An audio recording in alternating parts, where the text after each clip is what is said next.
2 मई 1999 को बतालिक रीजन में टाशल नामग्याल नामक एक व्यक्ति जो अपने खोए हुए याक को ढूंढ रहा था, तो उसको अपने दूरबीन में कुछ हलन चलन दिखाई देता है।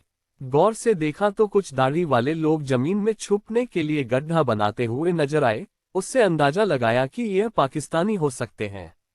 उसने जल्द नजदीक के आर्मी पोस्ट में जाकर बताया। आर्मी के जवानों ने देखा तो उससे भी कुछ गड़बड़ी नजर आती है। 5 मई को आर्मी ने पेट्रोलिंग पार्टी भेजी और हेलीकॉप्टर से परीक्षण भी किया। 9 मई को अचानक एक तोप से निकला हुआ गोला कारगिल जिला में आकर गिरता है, जहां पर भारत का गोला बारूद रखा हुआ था। एक ही झटके में भारत को 125 करोड़ से भी ज्यादा का नुकसान झेलना पड़ा। शुरुआत में लगा कि यह कोई मामूली आतंकवादी होंगे, बाद में पता चला कि यह पाकिस्तानी सेना ने किया है। कारगिल की उस जंग में हमें 2 साइड से लड़ाई लड़नी थी, एक तो पाकिस्तानी आर्मी और दूसरी प्रकृति से, क्योंकि द्रास का रीजन को पूरे इंडिया का कोल्डेस्ट रीजन माना जाता है, तो दूसरी जंग हमें ठंड से भी लड़नी थी। इस जंग में पाकिस्तानी आर्मी को सबसे बड़ा एडवांटेज यह था कि वह पहाड़ी के ऊपर थे, तो आसानी से सब कुछ देख सकते थे। वो पहाड़ी की टॉप के ऊपर गोला बारूद और खाने पीने का सामान का बंदोबस्त के साथ पहाड़ी को कैप्चर करके बैठे थे और उसे हमें रिकैप्चर करना था। मेनली 3 पॉइंट्स थे। पहला, तोलोलिंग पीक जो 16,000 फीट की ऊंचाई पे था। दूसरा, तोलोलिंग से 1600 मीटर नॉर्थ की ओर पॉइंट 5140 जो 17,000 फीट की ऊंचाई पे था। और तीसरा, वहां से 6 किलोमीटर दूर टाइगर हिल। कारगिल युद्ध में बैटल ऑफ टोलोलिंग को टर्निंग पॉइंट माना गया है, क्योंकि टोलोलिंग को रिकैप्चर करने के बाद लड़ाई का रूप बदल गया, लेकिन उस पॉइंट को रिकैप्चर करना उतना ही मुश्किल था, क्योंकि 16,000 फीट की ऊंचाई पर नाइट में -10 डिग्री सेल्सियस टेम्परेचर और पहाड़ी की टॉप पर दुश्मन गोला बारूद और शेल्स के साथ बैठे हुए थे। इसीलिए पहाड़ी पर चढ़ना अंधेरे में ही पॉसिबल था, ताकि सैनिक की हलन चलन को दुश्मन देख ना ले। मेजर राजेश अधिकारी ने एक टीम को लीड किया, लेकिन टॉप से 15 मीटर दूर थे तो दुश्मनों ने उसे देख लिया और फायरिंग चालू कर दिया। मेजर राजेश अधिकारी और उनके 2 साथी वहां पर शहीद हो गए। दुश्मन की भारी फायरिंग की वजह से बाकी की टीम को भी पीछे हट करनी पड़ी और बड़े बड़े पत्थरों के पीछे 3 अलग अलग पोजीशन ले ली और 15,000 फीट की ऊंचाई पर जवान अटक गए, लेकिन टोलोलिंग पीक को हर हाल में रिकैप्चर करना था।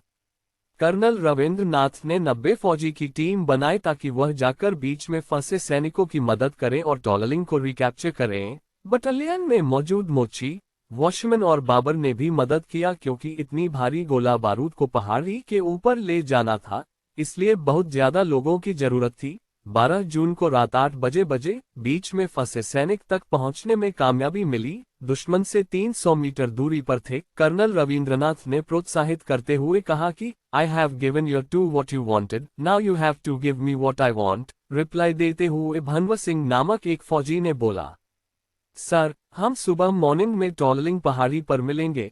बाद में 4 घंटे तक हैवी फायरिंग हुई। 120 से ज्यादा गन्स और 10,000 से ज्यादा गोलियां चलाई गई।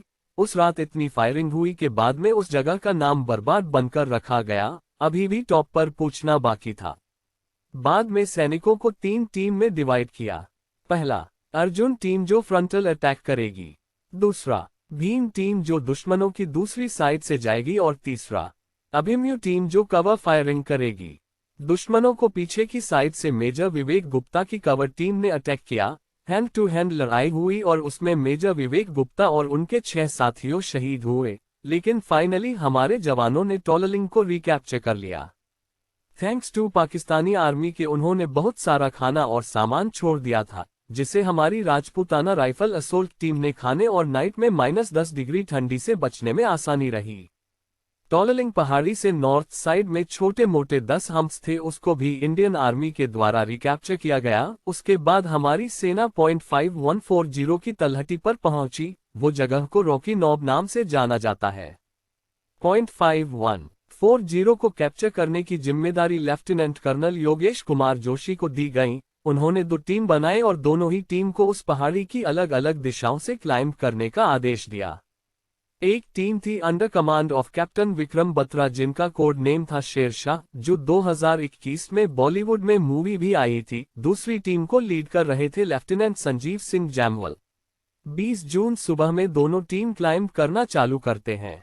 उसको मैसेज दिया गया था कि कामयाब हो जाने पर कमांड पोस्ट को अपना सक्सेस सिग्नल भेजे। कैप्टन विक्रम बत्रा की टीम का सक्सेस सिग्नल था दिल मांगे मोर और लेफ्टिनेंट संजीव सिंह जामवाल की टीम का सक्सेस सिग्नल था ओ ये।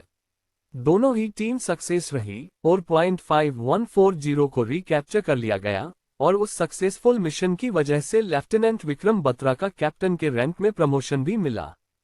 अब एक मेजर पॉइंट था टाइगर हिल, उसको रिकैप्चर करना बाकी था। उस हिल की टॉप पर सीक्रेटली पहुंचने के लिए 1000 फीट का वर्टिकल चढ़ाई करनी थी।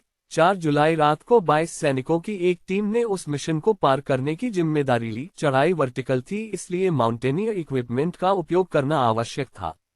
1000 फीट की वर्टिकल क्लिफ के आधे हिस्से तक पहुंचे तब दुश्मनों को पता चल गया और ऊपर से मशीन गन और गोली चलाने लगे। 2 सैनिक शहीद हो गए, लेकिन 19 साल का एक ग्रेनेडियर योगेंद्र सिंह यादव ने अपनी चढ़ाई चालू रखी। 940 फीट पर पहुंचे, दुश्मन से 60 फीट की दूरी पर थे तब उनके ऊपर 3 बुलेट आई और पैरों और शोल्डर पर लगी। उसके बावजूद भी चढ़ाई चालू रखी और टॉप पर पहुंचकर हाथ गोला फेंका।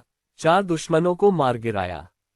चौंकाने वाली बात यह थी, यह गोलियां लगने के बावजूद भी योगेंद्र सिंह यादव सरवाइव कर गई और उनकी टीम के साथ मिलकर दूसरे बंकर पर भी अटैक किया। टाइगर हिल को कैप्चर कर मिशन को सक्सेसफुल किया और बाकी बची पहाड़ी को भी कैप्चर करना था। उनमें से एक था .4875, उसके लिए कैप्टन विक्रम बात्रा को असाइन किया गया। 8 जुलाई मॉर्निंग को मिशन सक्सेसफुल हुआ।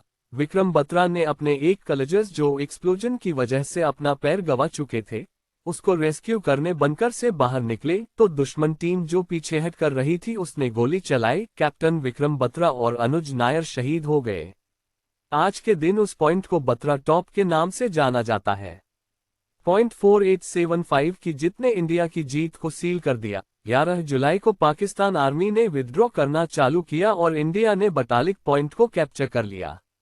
14 जुलाई को former prime minister Atal Bihari Vajpayee ने ऑपरेशन विजय को सक्सेसफुल डिक्लेयर करते हुए भाषण दिया और 26 जुलाई को कारगिल की जंग ऑफिशियली खत्म हुई और इंडियन आर्मी ने अनाउंस करते हुए बोला कि सारे घुसनखोरों कंप्लीटली एक्सक्लूजन कर दिया है और 26 जुलाई को कारगिल विजय दिवस माना जाता है।